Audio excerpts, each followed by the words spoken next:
बच्चों, आज हम लोग क्लास 8 के सिविक्स का चैप्टर 3 पढ़ेंगे। The parliamentary system of government, सरकार की संसदीय प्रणाली। भाई हमारे यहाँ पार्लियामेंट्री सिस्टम है ना, जैसे पार्लियामेंट है ना हमारे लोकसभा और राज्यसभा, तो इसलिए हम लोग इसलिए क्या बोलते हैं उसको, पार्लियामेंट्री फॉर्म ऑफ गवर्नमेंट। चलिए इसको रीडिंग बाय रीडिंग समझते हैं। India union of state is a sovereign, secular and democratic Republic with a parliamentary system of a government. हमारा जो भारत है, यूनियन ऑफ स्टेट मतलब संघों का राज्य है, सॉरी राज्यों का संघ है एक। और यह सोवरिन मतलब संप्रभु है और धर्मनिरपेक्ष है और लोकतांत्रिक गणराज्य है, ठीक है। और यहाँ पे क्या है, पार्लियामेंट्री सिस्टम ऑफ गवर्नमेंट है। The Indian polity is governed by a constitution which was adopted by the Constitution Assembly on 26th November 1949 and came into force on 26th January 1950। देखिए होता क्या है, जो हमारी इंडियन पॉलिटी है उसको govern कौन करता है, हमारा कॉन्स्टिट्यूशन करता है उसको, मतलब चलाता है। आज जो कि उसको अडॉप्ट कर लिया गया था कब, 26 जनवरी 1949 में उसको अडॉप्ट कर लिया था, लेकिन उसको लागू कब किया गया था, 26 जनवरी 1950 में। और पार्लियामेंट्री फॉर्म ऑफ गवर्नमेंट पढ़ लें, ठीक है। सरकार का संसदीय रूप, it is the system of government in which there exist a close and harmonious relationship between the executive and legislature departments. हमारे इस गवर्नमेंट के सिस्टम में क्या होता है, जो लेजिस्लेचर है मतलब, और एग्जीक्यूटिव मतलब कार्यकारी बोलते हैं, या कार्यपालिका, और जो विधायिका है, इन लोगों में बहुत अच्छा एक संबंध है ना। एक क्लोज हार्मोनियस मतलब सामंजस्यपूर्ण इनके अंदर संबंध रहता है, कोई लड़ाई झगड़ा नहीं करता एक दूसरे से। And the stability and ability of the executive department depend on the legislature. और एग्जीक्यूटिव डिपार्टमेंट कब तक टिकेगा, क्या उसकी स्टेबिलिटी है, क्या एबिलिटी है, किस पे डिपेंड करता है, लेजिस्लेचर पे। In this system, the supremacy of legislature has, in course of time, been replaced by the supremacy of the cabinet। तो इस समय के लिए सुप्रीमेसी किसकी रहती है, लेजिस्लेचर की, उसके बाद वो कैबिनेट के हाथ में आ जाती है।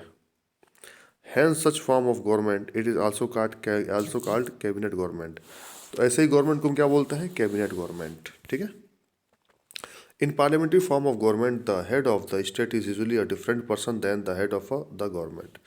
देखिए स्टेट का क्या होता है कि जितने भी स्टेट के चीफ मिनिस्टर होते हैं सब अलग होते हैं, और जो गवर्नमेंट का हेड होता है वो अलग होता है, ठीक है। मतलब इसमें एक कोई नहीं होता है। मोनार्क और president is usually the head of the state.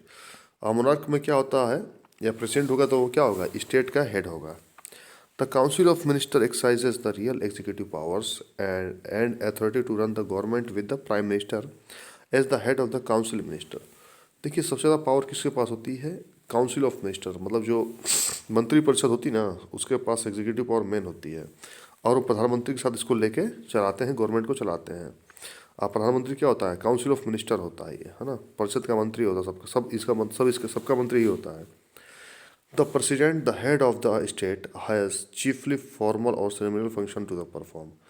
मतलब क्या होता है कि ये भी अच्छा कैसा भाई परफॉर्म करते हैं, ठीक है। प्रेसिडेंट की भी भाई अपनी ताकत है, इसकी स्टेट के हेड की भी अपनी ताकत है, ऐसी बात नहीं है। अब merits of the parliament form of government, क्या फ़ायदा है इसके, हैं। There is a close harmony and cooperation between the executive and legislature as the council of minister belong to the ruling party which enjoys majority in the legislature. क्या होता है भाई, जो कोऑपरेशन है, सहयोग है, वो दोनों के बीच में देखने को मिलता है पार्लियामेंट्री फॉर्म ऑफ गवर्नमेंट में, किसमें, एग्जीक्यूटिव और लेजिस्लेचर में। और जो काउंसिल ऑफ मिनिस्टर होते हैं, जितने मंत्री परिषद होता है, खूब अपने भाई जिसकी रूलिंग पार्टी जो जीता है खूब एंजॉय करते हैं, ठीक है। लेजिस्लेचर में मेजोरिटी में है वो। As the council of minister is responsible to the legislature, the minister try to remain clean. और जो काउंसिल ऑफ मिनिस्टर होता है, जितने मंत्री होते हैं, वो क्या होता है, लेजिस्लेचर के प्रति, विधायिका के प्रति जिम्मेदार होते हैं, और उनका बिल्कुल क्लीन होना, समझते हो, कोई उन पर दाग ना हो, कोई चोरी मर्डर बदमाशी का वो ना हो, मुकदमा ना हो। The opposition being the watch dog, opposition क्या करता है, इनको बिल्कुल टकटकी नज़र से देखता है, इनके हर काम को परखता है। Exercise a check and control on the minister, ठीक है। This form of government represent the people and handles the people government. इस तरह गवर्नमेंट लोगों को रिप्रेजेंट करती है, इसलिए इसको बोलते हैं पीपल्स गवर्नमेंट, ठीक है बेटा।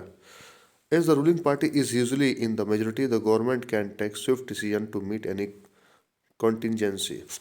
अगर रूलिंग पार्टी के पास अगर मेजोरिटी का वोट है तो कोई भी डिसीजन ले सकती है, अपना सेल्फ ले सकती है, ठीक है। This form of government addresses the concern of difficult regions and cultures of the nations. As such, it helps in promoting national integration.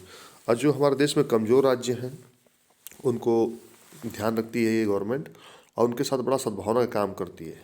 चलिए आगे चल के अगले वीडियो में देखेंगे इसके डिमेरिट्स क्या हैं, मतलब बुराइयां क्या इस गवर्नमेंट में। चलिए, थैंक यू बेटा।